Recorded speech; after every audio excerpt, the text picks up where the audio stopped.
Good evening, ladies and gentlemen, and welcome to our presentation tonight. I'd just like to thank you all for coming out and listening to us, and I'd also like to say and hopefully speak for the rest of the students about how much of a pleasure it really was spending 10 days in Broken Hill, certainly getting out of the classroom and actually having a chance to use some of the skills that we've learned as students and then apply them in the field. I'd like to start by introducing our group. First up, my name's Patrick Desmond. I'm a business student. Presenting tonight as well is Caroline, a business student.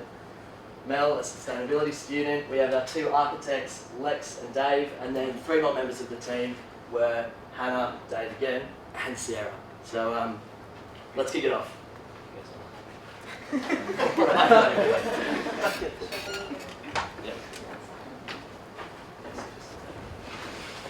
Alright, so the structure for tonight's presentation will follow quite simply. I'll give a brief introduction of what the project is and where we've been, and then also some of the objectives and a site overview of the Broken Hill Studios.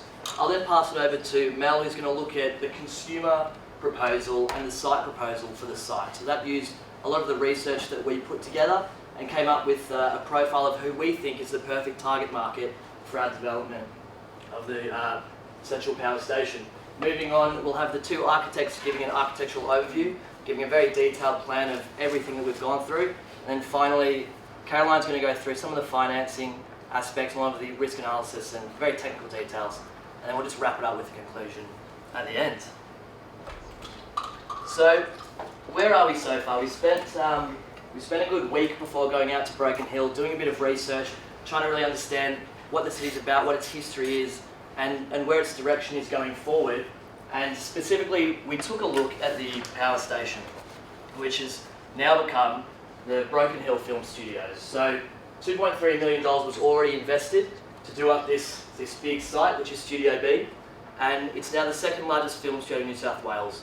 The whole site itself is about 12,500 square metres, and what we're really looking for now is how can we turn this space into something that is really active and is really a hub for development within Broken Hill. And then we had to ask ourselves, so what's next? What do we do with this space that we came up with? The very first thing that we did when we got out there on day one was head out to the actual site. So it's located about 1.3 kilometres from the city centre, south of the line of load, which you can see up top. So that's a big slag pile in the middle of the city, an old, well not even old, a current mine.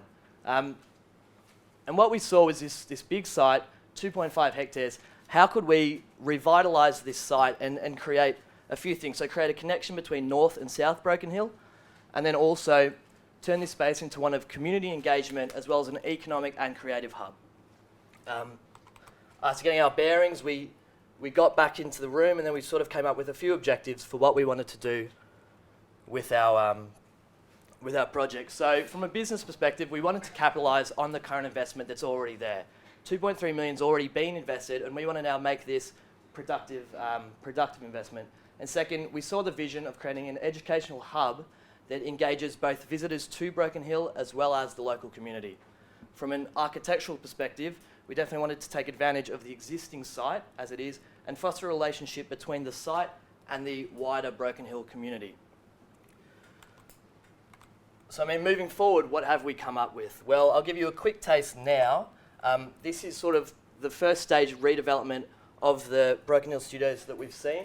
But before we go any further into that, I'd just like to hand over now to Mel, who will go through what we see as a consumer persona and the real need behind this site. So I'll just quickly take you through two personas that we've come up with of the type of people that we would see to use the site. So first off, we have Monique. Monique's one of 15 art students from St Clair's College in Canberra. She's producing a major project for a final assessment, and her Year 12 coordinators book a 10-day program in Broken Hill, where all of the artistic resources and facilities are provided in the one place. So Monique stays with students in dorm-style accommodation, where she also has access to studio study pods, outdoor community areas, and dining and recreational amenities. While Monique's at the studio, she's given the task of adopting one or more elements of community life and their link to the surrounding landscape. Monique is encouraged to get involved with the community and really explore these relationships. So on completion of the program, a makeshift exhibition will be created for the students where they can show their work to locals and tourists at the Broken Hill Studios Art Complex.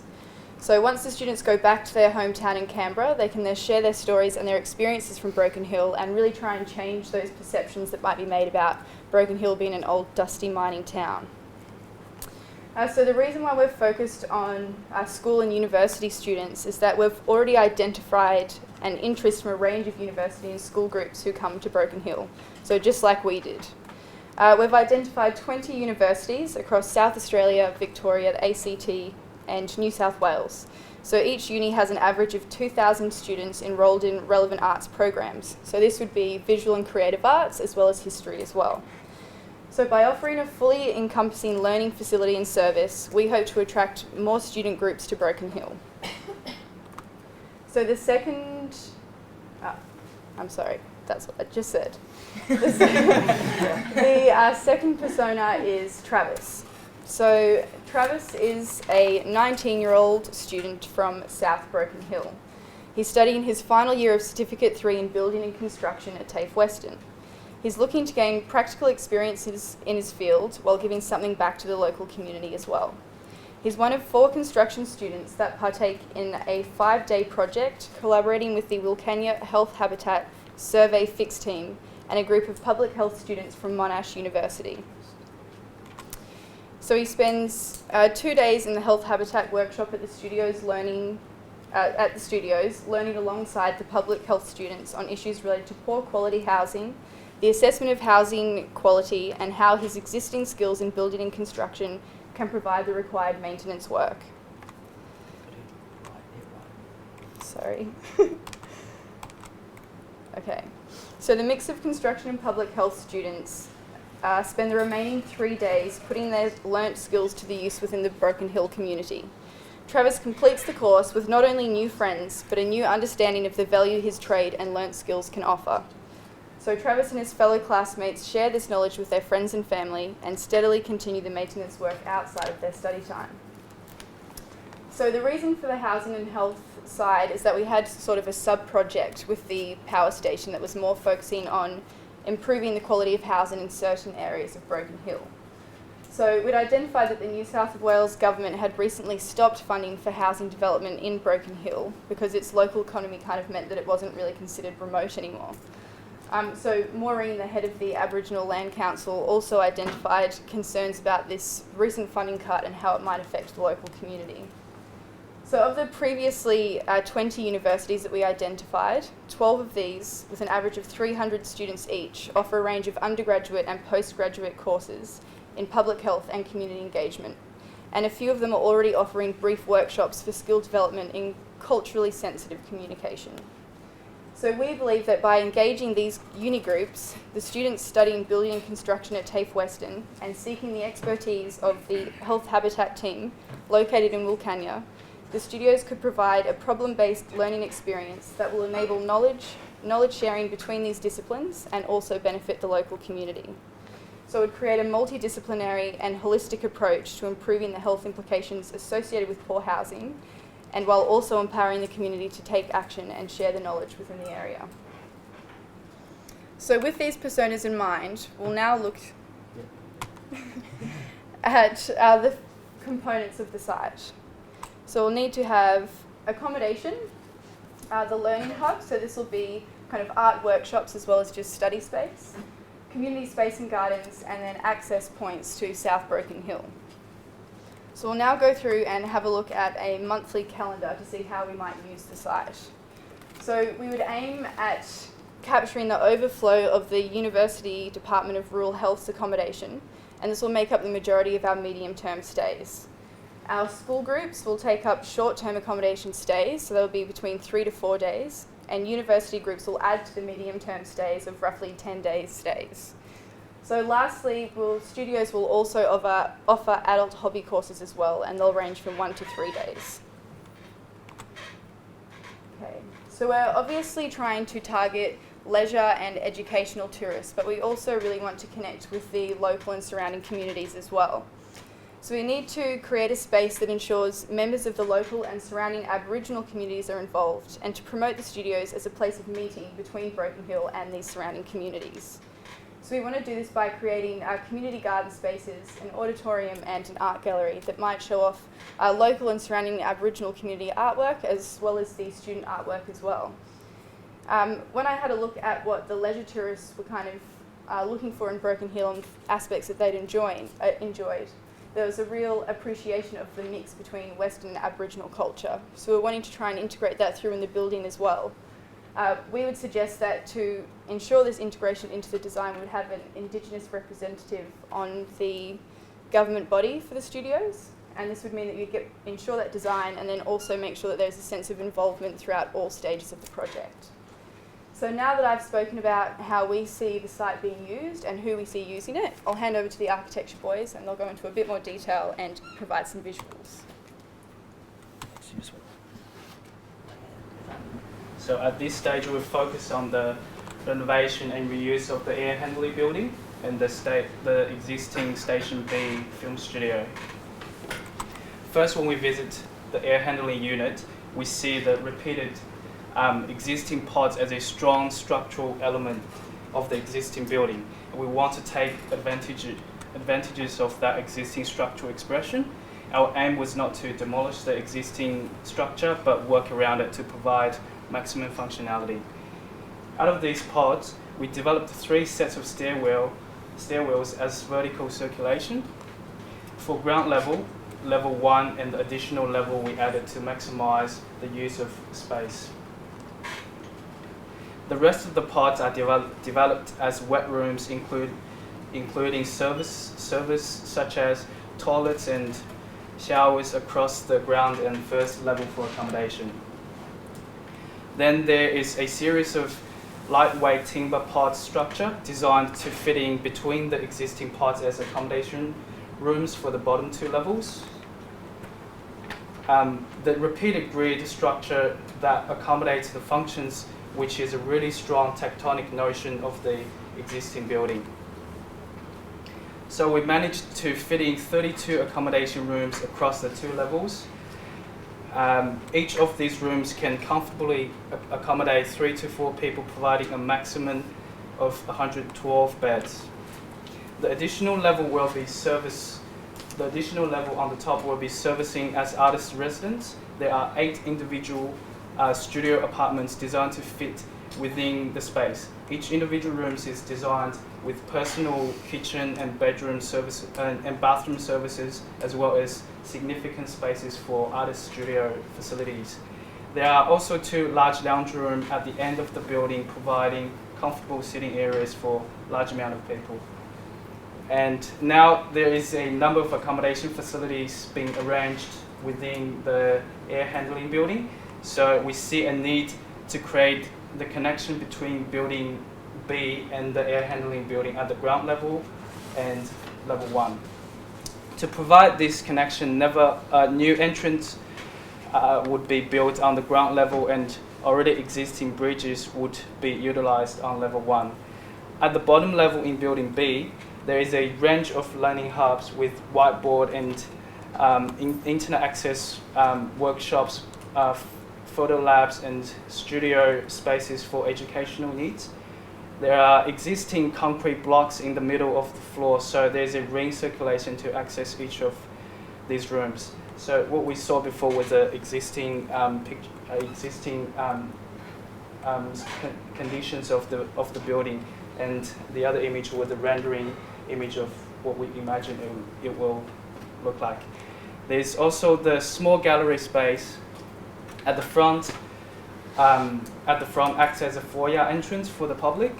It is offering a community space for activities such as small-scale exhibitions and opening nights.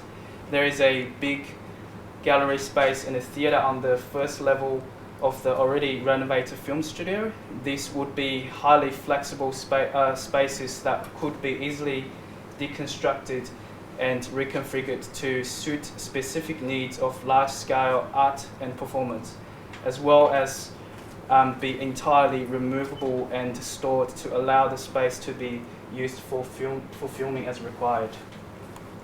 The dining and kitchen facility is located in the existing building to the northeast side of the air handling unit. This will service the needs of people staying in accommodation, providing a large facility for dining. Now we've discussed about the renovation and reuse of the existing buildings. I'll hand it over to Dave to talk about the strategies around the site. Okay, so Lex has just drawn out some of the connections. We wanted to have a strong connection, obviously, between the existing studio. Just take it back from the existing studio and our renovated accommodation facility. But we also wanted a very strong connection with the garden space, which is a very significant portion of the site. And from our own experiences, I mean, we were coming from Sydney going to Broken Hill. I don't think any of us had been there before. And that connection to the outback, the idea of the outback was a really, really big part of why a lot of us wanted to go. As, of course, the opportunity of working with you guys has been great, but it's definitely one of those big draw cards. So it's something that we wanted to maximise here. So having that connection to a regenerative landscape directly to our accommodation seemed like an obvious kind of thing to do. So jumping ahead very, very quickly.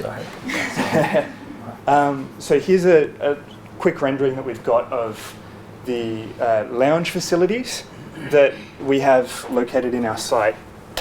Now, at the moment, this area of the building has already been redeveloped. There's new roller doors that have been installed, and this is a very we would like to be able to build on and work with the existing structures as they are. So we saw this as a good opportunity to have a lounge facility that could be integrated indoors and outdoors. They could be opened up during the day. You could have couches in there, TVs, easy spaces that could be packed away in case this space needed to be used for cross-flow, which I'll get into a little bit later. So what we've got here is our kitchen facility on the left and the accommodation facility behind. So again, we've got that strong connection coming through to the gardens, being that we've got a lot of glassed spaces which look out, and we've actually got 4 access points into the gardens across the veranda here as well.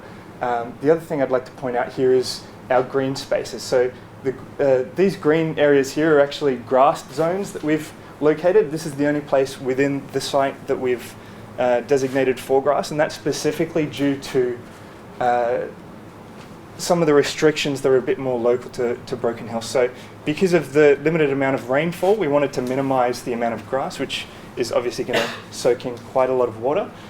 This facility, this area here would be predominantly watered as well with rainwater we would be collecting from the roofs of the structures. So we wanted to put in some tanks and try and utilise as much recycled water and captured water as we possibly could. One of the other key features that we've got here is just some tables and chair facilities, and you'll have to use your imagination a little bit more than this for me. But what we were envisaging was seating facilities that would have electricity outlets built into them as well. So it has been done before, it definitely can be done, and would need to be integrated quite early on. But that would provide outdoor learning spaces that you could very easily plug your laptop into, Wi-Fi over the area. And so in terms of how we envisage this space being used, very much a lot of the educational activities would be taking place in these garden areas, not just in the studio spaces indoors. So that kind of flexibility and that connection to the outdoors is what we're really, really trying to tap into and exploit as best as we can. So this one here is just demonstrating some of the circulation that we're thinking about for the site. So some of this might already look a little bit familiar. I'm not entirely sure if it was the intention with the development of the film studio to have this particular circulation, but it's one that we saw worth tapping into. So we've got circulation in terms of for your film productions and things as a working studio. We've got this very specific circulation path which allows you to get materials in and out of the buildings quickly and out of the site. So obviously, in terms of usability of the site, we do see it being used as an accommodation community space, and a film studio space, those two things would not necessarily be able to coincide so perfectly. Things like that lounge facility would obviously be packed up to allow for this. But we also did assume that in the case of a large-scale production that was really utilising these facilities, you would probably have these accommodations booked out to go along with those film services anyway. So it seemed to make sense. The other really nice thing with this is that the long stretch that we've got cutting through here provides a very strong access point for the community and to access the garden facilities which stretch down the site. So we've got a nice clear path from the existing streets for the community to enter, as well as entry points here for those using the facilities. So it's just a nice, simple way that's working with what we've got to get around the site and to use it as best and as simply as we can. Yep. Perfect. Well, thanks, Lex and Dave, for talking us through the architectural vision for the site. And now I want to get into a bit of how we think the business is going to first start off and then operate into the long term. So certainly one of the key points that we identified was the need to properly stage this project. We understand that a large-scale investment early on isn't really viable for the council. So certainly what we came up with was a two-pronged business plan that might then actually make it the whole site development viable into the long term. So as you can see in stage one, the very first thing that we have is Outback Connect. Caroline's going to go into that a bit later, but effectively what this is, it's a service-based business that aims to bring school students and university students from the city and from surrounding areas and then bring them into Broken Hill to use this facility that we envision. So they would have 1.5 staff in that initial year, and they'd be effectively contacting school groups, contacting uni groups, and getting them out into Broken Hill to use these facilities.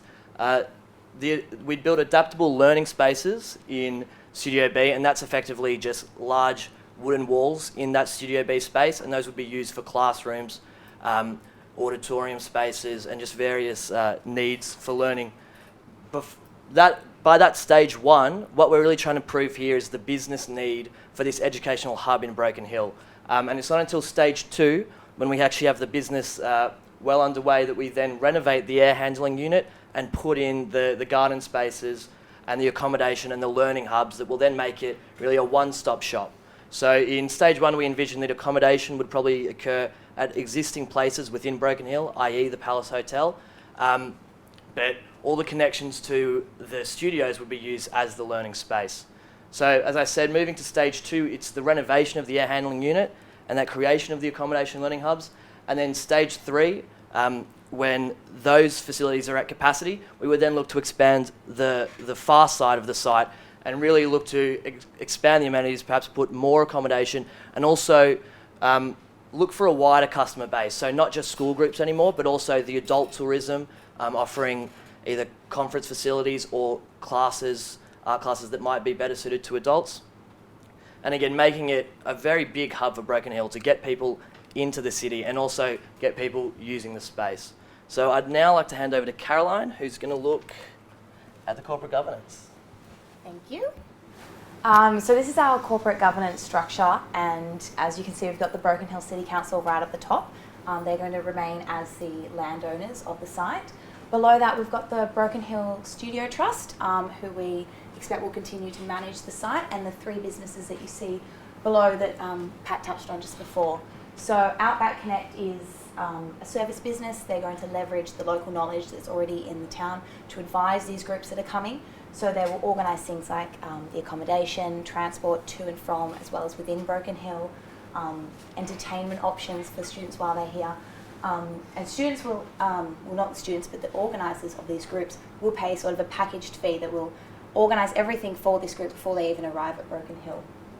On top of that, Outback Connect will be taking care of the marketing side of things. So that will be marketing the site and the business within Broken Hill as well as externally.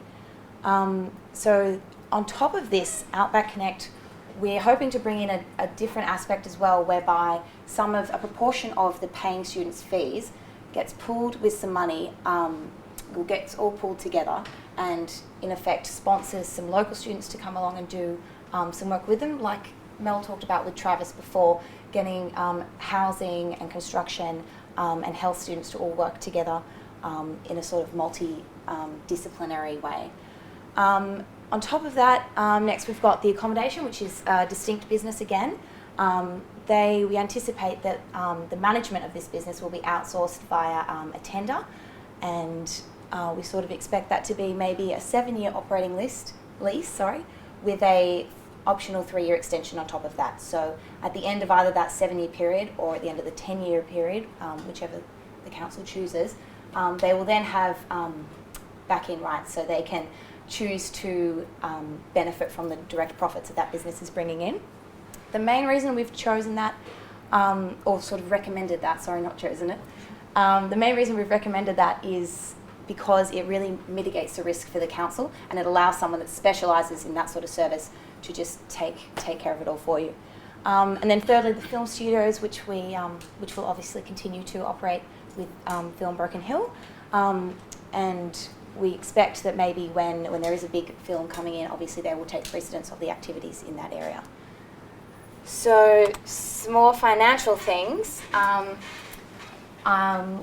We expect, based on what we've researched, our current demand is that there is a lot of university groups coming in, a few school groups, and there are quite a lot of artists in the area as well. So you'll see in our year one, we've anticipated that most of the revenue will be coming from university groups, and as it goes on, you'll see that there are more groups coming in, and we've actually done a forecast for the first 7 years of the business, and we've forecasted some other groups coming in, such as adult groups of continuing education.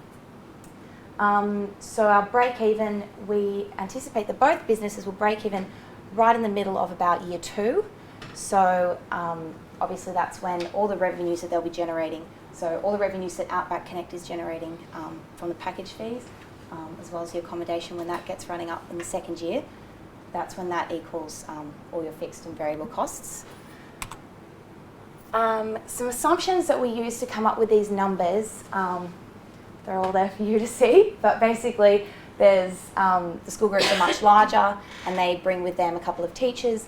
University students are a bit smaller and they stay for a much longer time, and the artists obviously they almost always come by themselves and stay between 2 to 3 months. Alright, so we looked at quite a lot of different funding models. There's obviously a lot of grants available, a lot of federal, state government grants, as well as some private foundations. We've located quite a number of those and had a look into those as definite possible funding options. As I said before when I was talking about the accommodation business, we do think that the leasing option is the most financially sustainable, the most feasible, and it really allows the council, as I said before, to mitigate their risk. Now, some performance indicators that we would recommend looking at just to make sure everything's on the right track. In the short term, we think the Outback Connect business should be looking at the numbers of groups coming in, whereas the accommodation would obviously be looking at occupancy rates. So we flag pointed 3 months, 6 months and 12 months as points to look at those. And both of those figures for each business, we think we will obviously compare to our demand forecast for those figures. In the longer term, we're looking at lead generation and bookings, and I think it would be comfortable to expect that 60% of the bookings would be made and confirmed a year in advance. And we'd also be looking at how many excess revenues were being earned. Now, quick risk analysis. Obviously, I'm sure you'd all appreciate the biggest risk in something like this would be having a lower than forecast demand. So some contingencies for that is our great architect boys have made our rooms, our accommodation and the learning hubs very adaptable. And so if, for example, demand for student accommodation was lower than expected, these spaces could be converted to perhaps more workspaces, more rooms for artists, perhaps if photography demand was high, more dark rooms, whatever suited demand, they could be easily and quite cost effectively renovated. And in the longer term, if there was over a longer period of time, a lower than forecast demand, we thought we could tender this space, open the space up for tender for a university to sort of make it their own, another campus for them.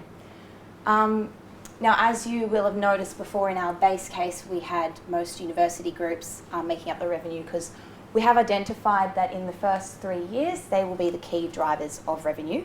However, over the long term, some of our research has shown that the school groups and the actual adult tourism of that continuing education, those people that are doing continuing education, they have the highest potential for long-term growth.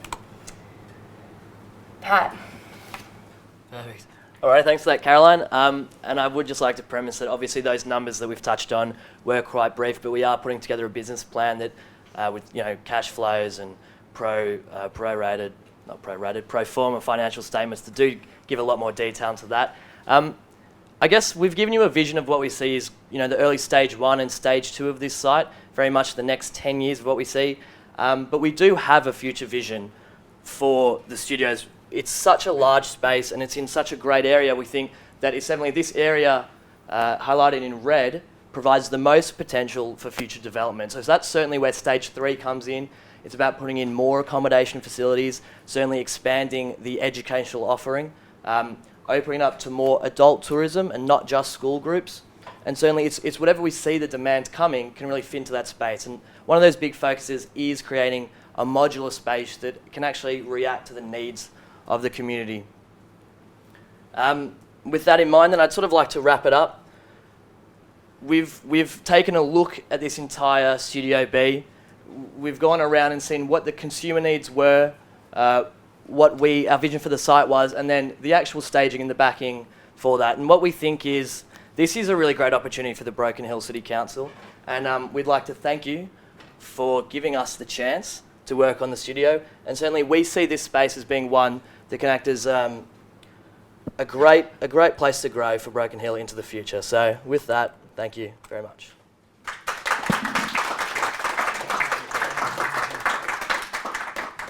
Just from the architect side of things, what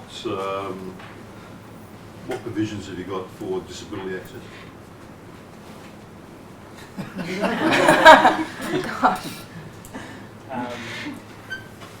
On the ground level, it will be easy, just ground level access. So I think both for the ground level and the level 1 could be access from both sides, could be disabled access. So you didn't see that as a major obstacle at all? Not at the moment. Depends on the budget you give us. Sorry? No, I do think certainly it's something we can integrate quite easily because we did have 3 circulation stairwells built into the air handling unit, and certainly we could sort of transform one to be more of disabled access. Just that with anything you do now, quite obviously, this disability access is primary. Yeah. Anything you redesign or design, so or whatever it may be. But that's just while well, you talked about the future stage 3. Did you consider the cost of doing stage 3 rather than doing renovation to the air handling? We actually did do that, a lot of that stuff in some of the earlier presentations, when we had quite a broad view. And I think, the vision was quite different. We built quite a long building down the back that would be multi-purpose and sort of be segmented into accommodation, learning and that. I think we sort of got costings for that space of around 22 million. It's quite high. Okay. And that space sort of, we catered for some specific things, so like mining and renewable resources education. We had quite a larger amount of accommodation space for students, as well as then probably space for the adult conference market, so more single rooms as well. Yeah, I was at that first presentation and sort of went, I don't want another building out there yet. We already have 13,000 metres squared of existing What I was getting at, structures. is the value there of re-renovating or renovating something It's true. to doing something that is there and utilising that building for something else. That's what I was. But you've been there. Well, I think the big thing was a lot of the plan was keeping the air handling unit as it was. So in terms of groundworks and demolition, it was really quite limited. It was more just basic cleaning. And then the architects came up with a way to just slot in almost wooden boxes that would sit in the space. And that made it probably the cheapest option from the get-go.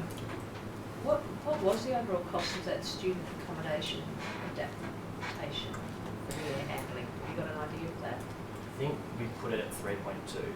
Yeah.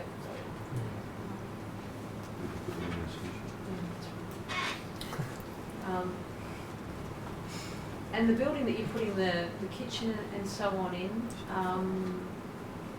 is that the one that goes down under the ground and up? It's like a circular sort of structure? Is that? No, it's not a circular structure. I think you're thinking of one of the facilities on the left end of the site. Yeah, the water thing. No, it's about a 7 metre high internal space. Just a big. It doesn't have a floor though, does it? Does it? No, it does have a floor. It's a little bit lower. Oh, it's a little bit lower though, yeah. but It would have had some. I can't remember what it had. I'll show you. So we peered through the windows. So. Yeah, it's sort of the floor's down though, isn't it? The floor's not like at ground level. It's like I think it's a little bit dropped for some further reason. down. It must have had a machine or something. Yeah. I think it gives connection to the basement of Station B, Studio B. And again, I guess just the suitability of those spaces from a planning and development point of view, the suitability of putting students in the basement for workspace. It looks like quite a really cool place to be working. I imagine you designed that because you found it appealing yourselves. But Yeah, I mean you've got some real assets in that building, in the structure that you have, and so it's one of those things where you really need to maximise it.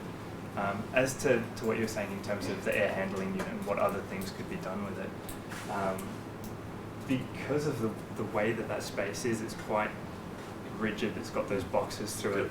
Unless you're going to kind of gut it completely, which would be expensive and also a terrible shame, you need to work around those sorts of things. So it really lends itself to creating smaller spaces, which is why we thought it would be perfect for accommodation facilities.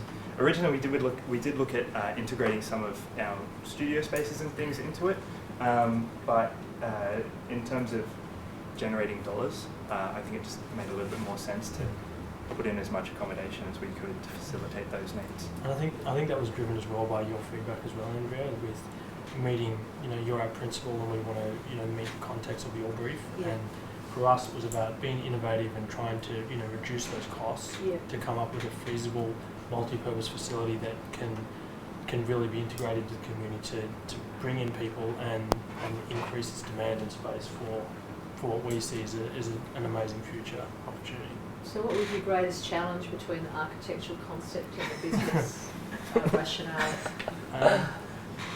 We just kept taking the price down. Yes. Too much money? No, can't do that. They weren't allowed to spend much money and they had to win an award. What material is the in the studio space, the adaptable sort of gallery area? I remember last time I also asked the question about that, and I can see really clearly now that there's no roof on it, so you do get that sense of the size of the place. What sort of material is that? So we were looking at a light timber frame with plywood finish. However, it was one of those things that would need to be tested a little bit further just in terms of soundproofing. So we did think of these spaces or these structures, because there'd be a few of them throughout the space, as ways of dampening some of the sound issues that you've got in that space. So plywood as a harder material might work, it might not. It might be better to use something with a material finish, like a canvas, a stretched canvas. But all in all, kind of going for lowest dollar materials. Can I just explore a little bit the assumptions underpinning your business model about in relation to demand? You talked about there being 20 universities in proximity. I was trying to work out who they all were. I think quite wide proximity, I guess. Yeah. But just let me. But 20 universities who would send. I think it was 2,000 students in total. I think you're talking about. But the question I really got about that is how I'm just thinking how robust that analysis of demand actually is, and the question really is to what extent in constructing your business model have you actually tested it? What did you do to test that demand? I'm sure you haven't been able to look at all 20 universities and ask them, but how have you tested it out in terms of this and this project? Cool. So I'll go from the start. So it was 20 universities in New South Wales, SA, ACT and Victoria. So quite a wide net that we cast. But going forward, and then what we did, we looked at the courses that we thought were specifically suitable for what we were offering at Broken Hill, and that was the 2,000 number. So in general, like on average, we estimated there'd be about 2,000 students per uni that would be doing these courses, not coming. No. And then what we looked at, we compared, so that was our potential market. Then we compared that to what, we had a contact locally who said that there was about 650 students travelling to Broken Hill per year for programs similar to what we've done. So we sort of wanted to look at maybe capturing 1% of that as our base numbers, and then also sort of looking at how we can add groups from the university at the same time. I think our initial estimates were 12 in the first year with 20 students per group. So that was 240 students in the first year. And I think by year 7, I'd need to look at it more specifically.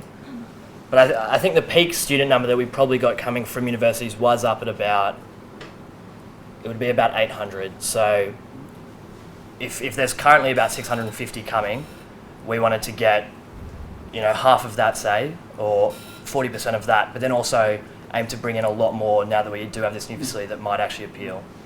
And that's where Outback Connect would facilitate the marketing of what we're doing. No, thank you. I had a question about the different populations that you're looking at accommodating there, and perhaps their distinct needs. So you've talked about university students, and then on the other hand you've got a younger demographic with a school student type population, and then an adult demographic, whether it be through artists or in future. Do you think the design and the potential is there in the current scheme to accommodate the needs of each of those groups? I mean, this might be something better suited for the A-boys to look at, but There was actually one other thing that I don't think we touched on in the design, or in the explanation of the design. We were looking at integrating pull-through walls at each of the 3 circulation spaces, so that you'd be able to basically pull a wall through and divide that space into compartments, specifically for that reason, if you needed to segment out different groups. And then building on that, so the top floor was the single suite accommodation, generally for artisan residents, so 2, 3, 4, 5, 8. So we had 8 in total suites, and those would be like beds with a kitchenette with an ensuite. Do they have ensuite? And studio space. And studio space as well. Whereas in the studio first 2 floors were the more dorm style accommodation. And because most people are there for educational purposes, you wouldn't have to adapt to that kind of facility too much. They are different ages, but they are all there for a similar purpose. So we did look into the working with children check requirements, and so what we found was that it would come under category 14, I think, which is educational facilities. So everyone who would come in contact with children to provide, to teach them or to supervise them would be required to have a working with children check. However, people in the nearby vicinity, according to the New South Wales regulations, don't have to. So we double checked that because we weren't sure, but that should be okay, that should have minimal disruption. Whereas the long-term stays would have to have the working with children check. So that's the artists and residents. If they're going to be there for a certain period of time, they need to go to children. I think probably the other flexibility with this model is you could have a single stairwell that might service the top floor alone, and then the other 2 would be just for the dorm spaces, and again the pull-out walls would be used to make the spaces secure. Andrew, ask me. You've got the financial controller here. Derrick asked the finance question. The cost looked like about 10,000 per student, which seemed quite high. And you asked the question about testing that. How would you feel about that level of cost? Well, my question would be about who's paying for it, and I mean, I'm just thinking about the way in which you talked about students who are already going to Broken Hill. Yep.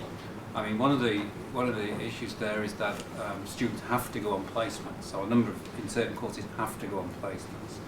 So Broken Hill is an option which is as part of the course, as it were. Now, when you look at the wider range of courses, what I would be asking is to what extent that is it compulsory that students are going on placements such as are available in Broken Hill, or is this a voluntary part of the course? So it's a question again of demand, and the cost is important because one takes account of who's paying for accommodation, who's paying for flights, and expenses there, I suppose, are normal, but it's the accommodation and the flight. So although there might be a desire to go and do this sort of thing, it's a really exciting project to be a part of, a really exciting educational opportunity.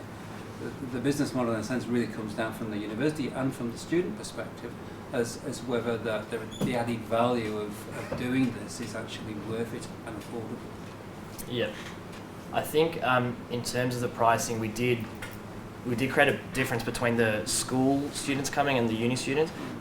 From our own experience, we kept the uni experience quite plain, so it really was just a bed and some facilities to use, and that we were forecasting that about $30 per night for accommodation, which is really what we were paying ourselves. And then the school group had a higher price of $75 per night, and that was trying to include sort of more classes within the space that were run by instructors, and also your food, materials, and some of the other expenses. And I think the other way that we were maybe trying to draw on getting these school groups there is like we did. It wasn't compulsory. Yeah. It was more trying to find an experience that's not normally offered when you're just completing a university degree, and it is that of the place-based and problem-based experiences that I think they're kind of the skills that you develop and what you're going to draw on when you finish, rather than most theory stuff. And I think that's what Outback Connect will be really trying to push, is getting out and engaging with these people and trying to kind of sell that it's more of an educational experience and not just another course, but really trying to push that it's something different and something exciting. And we were all happy to kind of pay the cost to get out there, and then there'd obviously be the normal kind of university course fees that would apply as well. I think that's an really important point, because about the marketing of this sort of Yeah. experience is critical to its success. This is experienced learning. These opportunities that we're providing you can't get from a classroom normally, or even online tutorials. So that's really what we're selling. The problem I have with that is the long-term plan. You've actually solved the problem of what we're going to use for this facility. What are the next lot of students in 10 years' time going to solve the problem we're going to do there? We could. So you're actually solving the problems, and we're doing ourselves out of business. We could suggest a rubbish tip or something that in the future needs to be cleaned up. Yeah. There's quite a bit of work to do on the design. Yeah. Keep us busy for another 5 years. But this is a long-term plan, because we need to take over the accommodation after 10 years. Just speaking as one of those potential clients, I suppose you might call it, if I knew a facility like this existed, I'd be excited about the prospects of being able to send students up there. And one of the things that we can't do in the history department at the moment is, it's difficult to think about, is sending students up there because of the cost of accommodation, because of the difficulties of housing students as it's currently sending. And so again, I would urge you to think about it, more about your heritage, history, selling it. I suppose your Outback Connect person will probably do that job, because I think there's a huge group of clients, potential clients, that might want to use it from different areas of the university. But I just want to ask you, push you a little bit. I think you began your presentation with this. Or it may have been in an earlier iteration.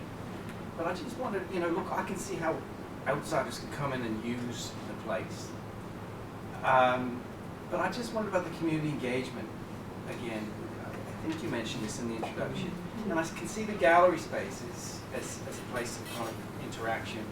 But I just wondered about, you know, if someone's living across the street and is, you know, they just see it as a place for outsiders, you know, and can you talk a little bit about how you might integrate the community, engage the community with what's going on?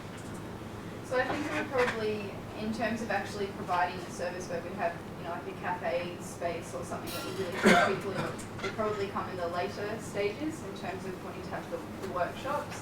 But we had talked about getting, you know, like adult hobby courses and maybe more kind of hobby style courses in to the space as well. So really trying to engage people in that way. And then in terms of the gallery, I'm not really too sure. I think we did kind of struggle a little bit in terms of how to really engage and get the community in. We've also spoken about offering the funding or kind of scholarship program where we take a pooling of money from the university students coming in and then try and sponsor local people studying or doing arts or wanting to get involved to really come and kind of work with those people that were coming into the area, and then that would again kind of create that knowledge sharing. And I mean, we spoke about it ourselves. If we had members of Broken Hill there, it probably would have answered a lot of the questions that we were searching for doing our research. So I guess probably in terms of the educational aspect, if we really try and kind of pull people in and find ways to make it easier for them to access the same. Just on a subsidy kind of basis, so if you're a tourist coming and you pay a certain amount for a course and then that money's all pooled, and then a local would get it for about $150 to $200 for the 3-day course, as opposed to the, you know, upwards of $500 paid. Just to pick up on 2 points, I think if it's mostly from Derrick, I think if you provided accommodation, meals and gathering spaces and a fully operational workshop, which might well be fitted somehow within your facility, you'd be guaranteed to get architectural sort of sending a group at least from each school once a year. So, and that market is quite large. Some of them who have those facilities, as in Adelaide, actually do that. They do remote area construction in-house. If they had a facility there, you'd multiply what they could do. Then you could connect in with other, like the housing and other works that needed to be done around town. For example, there could be groups of students on a program of renovating a lot of the disused buildings and then turning them into accommodation, for example. The other one was the garden. We didn't do very much work on the garden. The garden remains for me one of the key drivers of how you get the community. Unfortunately, what you showed was a very well, it's a garden that there wasn't much thought that had gone into it. But if you improve the amenity of that garden and have both dedicated aspects to it and neutral aspects to it, which are providing shelter, shade, some play space for kids, good connection back into the community so they don't feel like they're walking through a gated. If you look, you were talking earlier about landscaping. I mean, it looks too much like a university campus in the city. If it was more about Broken Hill topography, Broken Hill plant types, arid zone, and so on. Some shade. I mean, I was going to sit on those benches clearly at Broken Hill, winter or summer. So it needs, there's a whole lot of work that can be done there. Part of it relates to the facility, but I think another part relates more to the street and the community who will then come and use it as a garden, as a recreation. And the Wi-Fi and the power outlets will come using it, bring the community. That's the supermarket and the hospital. Matters. Did you look into the technology aspect? We've been grappling ourselves with, whether it's NBN or what Liberal government's wanting to bring out in terms of fibre rollout. What sort of technology do you think needs to be a part of this facility to make it worthwhile, or does that not really factor in? We didn't look at it, but for any large facility like this, I would expect that you'd need optic direct to it, and then a range of Wi-Fi kind of options. It would also complement the film productions as well, so it would provide more value to those customers. I think Wi-Fi was definitely a big one. I know, like when we went out there, we all used our phones as sort of hotspots to get our internet once the dongles we had run out. So yeah, right. like, yeah. Where are those dongles?